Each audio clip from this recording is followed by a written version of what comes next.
Hi friends, welcome back to our channel படித்ததில் பிடித்தது. இன்றைக்கி நம்ம சேனலில் பார்க்க போகிற வீடியோ இதை பற்றி அப்படின்னு பார்த்தீங்கன்னா, இந்த 2025 நிச்சயமாக நம்ம கருத்தரிக்கணும். நிச்சயமாக நமக்கு குழந்தை பாக்கியம் அப்படிங்கிறது இந்த வருடத்திலேயே கிடைக்கணும் அப்படிங்கிறதுக்காக நம்ம ஃபாலோ பண்ணக்கூடிய முக்கியமான ஒரு 2 சேலஞ்ச். அதாவது நம்ம சேனலில் பார்த்திங்கன்னா இது வரைக்கும் நம்ம நிறைய விஷயங்கள் சொல்லியிருக்கோம். என்னென்னா 21 டேஸ் சேலஞ்ச், அதாவது ஒரு ரெமெடி இருக்குது. அதை 21 நாள் தொடர்ந்து நம்ம ஃபாலோ பண்ணுறதன் மூலமாக நமக்கு பாடியில் சேஞ்சஸ் ஏற்பட்டு சீக்கிரமாக கன்சீவ் ஆகிறதுக்கான அந்த ரெமெடிஸ்.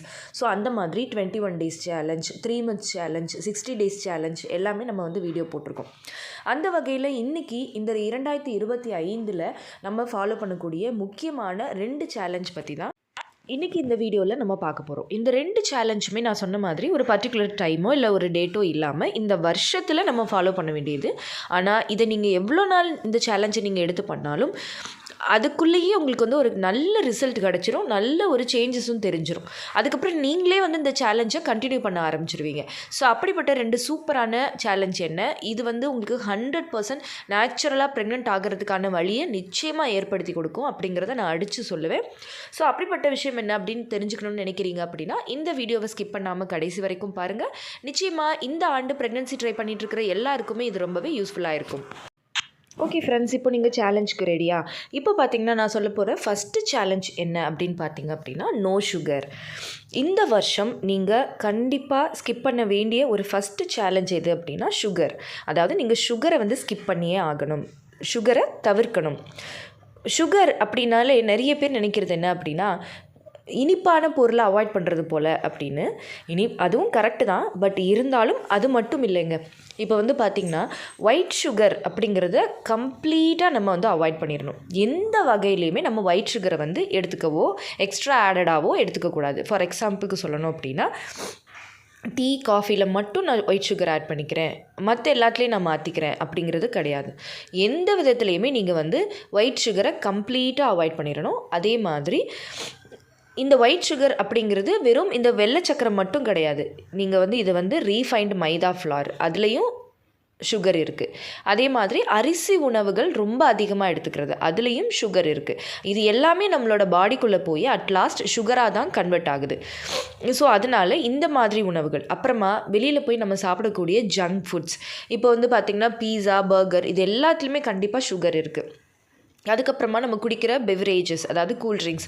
இப்போ நம்ம ஒரு கோக் குடிக்கிறோம், ஒரு பெப்சி குடிக்கிறோம் அப்படின்னா அதுலெல்லாம் பார்த்திங்கன்னா நம்ம நார்மலாக எடுத்துக்கிறத விட அவ்வளோ அதிகமான சுகர் கண்டென்ட் அதில் இருக்குது. அதுக்கப்புறமா இந்த சாக்லேட்ஸ், க்ரீம்ஸ், கேக்ஸ், பேஸ்ட்ரீஸ், இந்த மாதிரியான ஐட்டம்ஸ், அதாவது பேக்கரி ஐட்டம்ஸ் எதுவுமே நீங்கள் எடுத்துக்கக்கூடாது. நான் சொன்ன மாதிரி இது எல்லாத்தையுமே நீங்கள் கட் பண்ண ஒரு 2 weeks நீங்கள் எடுத்துட்டீங்க, அதாவது ஒரு 2 வாரம் இதை நீங்கள் செஞ்சிட்டீங்க அப்படின்னாலே உங்களுக்கு ஒரு செம்ம சேஞ்சஸ் உங்கள் பாடியில் தெரிய ஆரம்பிச்சிடும். அதை நீங்கள் கண்கூடாக ஃபீல் பண்ணவும் முடியும், பார்க்கவும் முடியும். அப்போது நீங்களே ஆட்டோமேட்டிக்காக இவ்வளோ நாள் இதை பண்ணிகிட்டு இருந்திருக்கோமே அப்படின்னு நினச்சி அதுக்கப்புறம் நீங்களே இதை திருப்பி எடுக்கிறதுக்கு உங்களுக்கு மனசே வராது. அதுலேயும் முக்கியமாக ஏன் ப்ரெக்னென்சி ட்ரை பண்ணுறவங்களுக்கு இது முக்கியம் அப்படின்னு நான் சொல்கிறேன் அப்படின்னா, இந்த சுகர் நம்ம பாடியில் வெயிட் மட்டும்தாங்க கொடுக்கும், அதாவது கேலரிஸை மட்டும்தாங்க இன்க்ரீஸ் பண்ணும். இதனால் நமக்கு வேறு எந்த விதமான யூஸுமே கிடையாது. ஸோ இதை நீங்கள் எடுத்துக்கிறதுனால இன்னுமே என்னாகும் அப்படின்னு பார்த்தீங்கன்னா உங்களோட ஹார்மோனல் இம்பேலன்ஸ் பிரச்சனைகள் அதிகமாகும், இர்ரெகுலர் பீரியட்ஸ் அதிகமாகும், உங்கள் பாடியில் இன்ஃப்ளமேஷன் அப்படிங்கிற பிரச்சனை அதிகமாகும். ஸோ இதனால் உங்களுக்கு ஃபெர்டிலிட்டிலையும் நிறைய பிரச்சனை ப்ரெக்னென்சியும் தள்ளி போகலாம். ஸோ அதனால் முடிஞ்ச வரைக்கும் நான் சொன்ன மாதிரி இந்த வெள்ளை சர்க்கரையை நம்ம எவ்வளோ தூரம் குறைக்கிறோமோ அவ்வளோ தூரம் நமக்கு நல்லதுங்க. ஸோ அதனால் இந்த சுகர் கண்டென்ட் உள்ள உணவுகளையும் வெள்ளை சர்க்கரையும் நீங்கள் கம்ப்ளீட்டாக அவாய்ட் பண்ணிடுங்க. அடுத்து நான் சொல்ல போகிறது என்ன அப்படின்னு பார்த்தீங்க அப்படின்னா இது ரொம்ப ரொம்ப முக்கியம். இதை உங்களுக்கு பார்க்கும்போது தோணும், என்னடா அக்கா இதை போய் ஒரு சேலஞ்சாக சொல்கிறாங்களே, இது ஒரு பெரிய விஷயமா அப்படின்னு. இப்போ நான் சொன்ன மாதிரி நீங்கள் ஒரு ஃபெர்டிலிட்டி ஜேர்னியில் இருக்கீங்க, ஒரு ப்ரெக்னென்சி ட்ரை பண்ணிகிட்ருக்கீங்க அப்படின்னா நீங்கள் நிறைய டயட், எக்ஸசைசஸ், யோகா, அது இதுன்னு எல்லாம் ட்ரை பண்ணுறேன், ஆனால் எனக்கு ஒர்க் அவுட்டே ஆக மாட்டேங்குது, எனக்கு எதுவுமே சக்ஸஸ் ஆகலை, நான் ஹெல்த்தியான ஃபுட்டு தான் நான் சாப்பிட்றேன், நான் எல்லாமே பண்ணுறேன், ஆனால் என்ன இடத்துல மிஸ்டேக் பண்ணுறேன்னு எனக்கு தெரிய மாட்டேங்குது, எனக்கு என்னென்னவோ ட்ரை பண்ணி பார்த்துட்டேன், ஐவிஐ ஃபெயிலியர் ஆகுது, எனக்கு ஐவிஎஃப் ஃபெயிலியர் ஆகுது, இப்படி நிறைய விஷயங்கள் நம்ம சொல்கிறத பார்த்துருக்கோம். இது எல்லாத்துக்குமே மெயின் ரீசன் என்ன அப்படின்னு பார்த்தீங்கன்னா இந்த ஸ்லீப்பிங் பேட்டர்ன் தான். நான் சொன்ன மாதிரி நீங்கள் என்ன யோகா, டயட், எக்ஸசைஸ் என்ன பண்ணாலுமே இந்த ஒரு விஷயத்தில் வந்து நீங்கள் தப்பு பண்ணுறீங்க அப்படின்னா இது எல்லாமே ஜீரோ ஆகிடும். இது எல்லாத்தோட பலனுமே வந்து ஜீரோ ஆகிடும். ஸோ அந்தளவுக்கு ஸ்லீப்பிங் பேட்டர்ன் அப்படிங்கிறது ரொம்ப ரொம்ப முக்கியம். இது நிறைய பேர் வந்து சீரியஸாக எடுத்துக்கிறதே கிடையாது. அதுதான் உண்மை.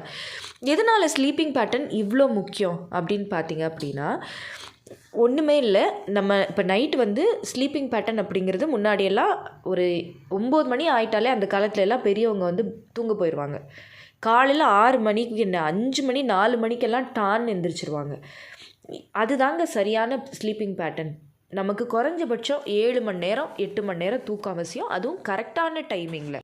இப்போ ஃபார் எக்ஸாம்பிளுக்கு 7-8 மணி நேரம் தானே தூங்கணும். நான் நைட்டு ஃபுல்லாக முழிச்சிட்டு பகலில் தூங்குறேன், இல்லைனா லேட்டாக தூங்கிட்டு லேட்டாக எழுந்துக்கிறேன், அந்த மாதிரி கிடையவே கிடையாதுங்க. ஏன்னா நம்மளோட பயாலஜிக்கல் கிளாக் அப்படிங்கிறது நம்ம உடம்புல ஒரு கிளாக் இருக்கும். அது வந்து இந்தந்த டைமில் இந்தந்த வேலை செய்யணும் அப்படிங்கிறத ஃபிக்ஸ் பண்ணி வச்சுருக்கோம்.